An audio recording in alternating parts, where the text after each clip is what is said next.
ඉතින් අද අපි කතා කරන්නේ ටිකක් ඇත්තටම හිතන්න පොළවන කාරණාවක් ගැන. ඒ තමයි අර සම්මා සම්බුදු පදවියට පත්වුණු උත්තමයෙකුටත් අතීත කර්ම විපාක දීපු අවස්ථා ගැන. ඔව්. අපේ මූලාශ්‍රය වෙන්නේ පුබ්බකම්ම පිලෝතික අපදානය. ඒක ත්‍රිපිටකලේ තියෙන එකක් නේද? ඔව් ත්‍රිපිටකයේ අපදාන පාළියේ එන එකක් විශේෂම දේ තමයි මේක බුදුහාමුදුරුවෝම දේශනා කරපු එකක් වීම. එහෙමද? ඔව් හිමාලයේ අර අනෝතත්ත විලාසලේදී භික්ෂුන් වහන්සේලා 500ක් විතර ඉස්සරහදී. ඉතින් අපි බලමු මේ කීන කර්ම 12න් කීපයක් ගැන විමසලා. ඒක නම් හරිම වැදගත් මාතෘකාවක්. මොකද කර්මය විපාකය කියන දේ කොච්චර බලවත්ද කියන එක බුදු කෙනෙකුටත් ඒකෙන් ගැලවීමක් සම්පූර්ණම තිබිලා නැහැ කියන එකමින් පේනවා නේද? ඇත්තම.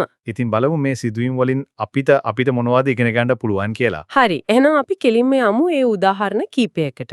ඔව්. ඇත්තටම අපිට වෙලාවත් බලන්න වෙන්න නිසා. ඔව්. මේ තෝරගත්තු කීපයක් විතරයි කතා කරන්න වෙන්නේ. සම්පූර්ණ විස්තරය අර අපදානයේ තියලව කියන එකත් මතක් කරන්න ඕනේ. ඒක හොඳයි. මුලින්ම ගමුද අර බුදුහාමුදුරන්ට කාන්තාවන් සම්බන්ධයෙන් ආපු අසාධාරණ චෝදනා. අර චින්චි මානවිකාවගේ සිද්ධිය. ඔව්. චින්චි මානවිකාව ගැබිනියක් වගේ ඇවිත් චෝදනා කරපු එකයි. අනිත් එක අර සුන්දරී පරිබ්‍රාජිකාව මරලා. විහාරේ ළඟ වළල්ලපු එක නේද? ඔව්. ඒ සිද්ධියේ දෙකම හරිම දරුණුයි නේද? ඇත්තම. දරුණු අපවාද. ඉතින් මූලාශ්‍රයේ කියවෙන විදිහට මේවට හේතු වෙලා තියෙන්නේ අතීත දේවල්. අතීත කර්ම. ඔව්.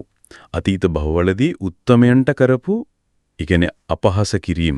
අපහාස. ඔව්. ඒකාත්මික සරබු කියලා පසෙබුදු කෙනෙක් හිටියා. ඒ පසෙබුදු හාමුදුරන්ට දොස් නගලා තියෙනවා. තව වරක නන්ද කියලා ශ්‍රාවක නමක්, ඒ වගේම භීම කියලා ඍෂිවරයෙක්. මෙයාටත් බොරු චෝදනා කරලා තිනවා. ඒ කියන්නේ අර වචනෙන් කරපු දේවල්. අන්න හරි.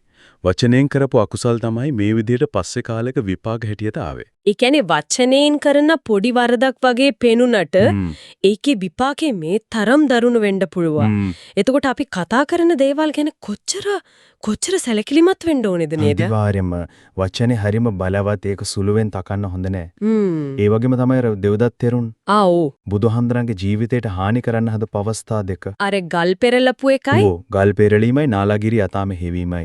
ඒවත් හරිම බිහිසුණුයි නේද? ඒවටත් එහෙනම් අතීත කතා ඇත්ති.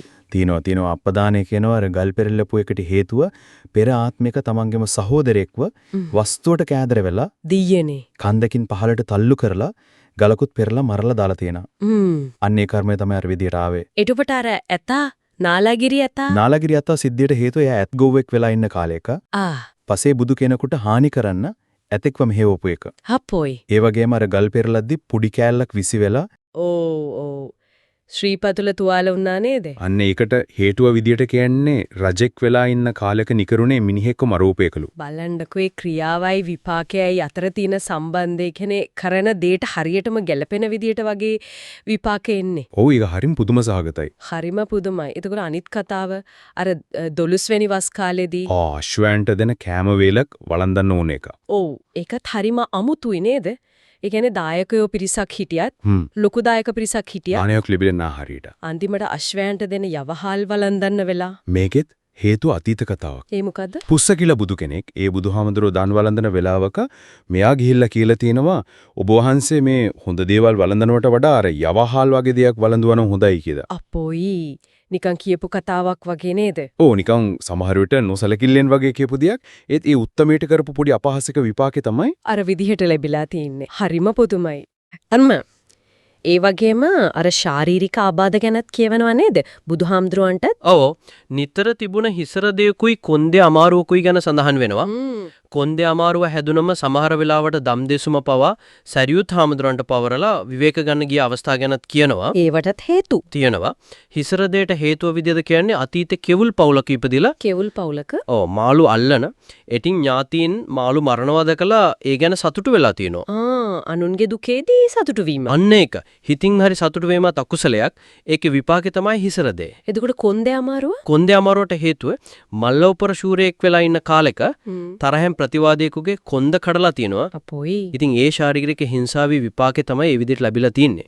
මේ අහපු උදාහරණ ටිකම හරිම පැහැදිලි නේද? කර්ම විපාකෙන් ගැලවීමක් නැහැ කියන එක. ඒක තමයි බුදු කෙනෙකුටත් එහෙමනම් ඉතින් සාමාන්‍ය අපි කියන කවර කතාද අපි කරන කියන දේවල් ගැන කොයිතරම් ප්‍රවේශම් වෙන්න ඕනේද? ඒක තමයි මේකේ තියෙන වැදගත්ම පණිවිඩේ. මූලාශ්‍රයේ අවධාරණය කරන වගේ වැදගත්ම දේ තමයි මේ කරුණු දැනගෙන තේරුම් අරගෙන පසුතැවිලි වෙන දේවල් නොකර ඉන්න එක.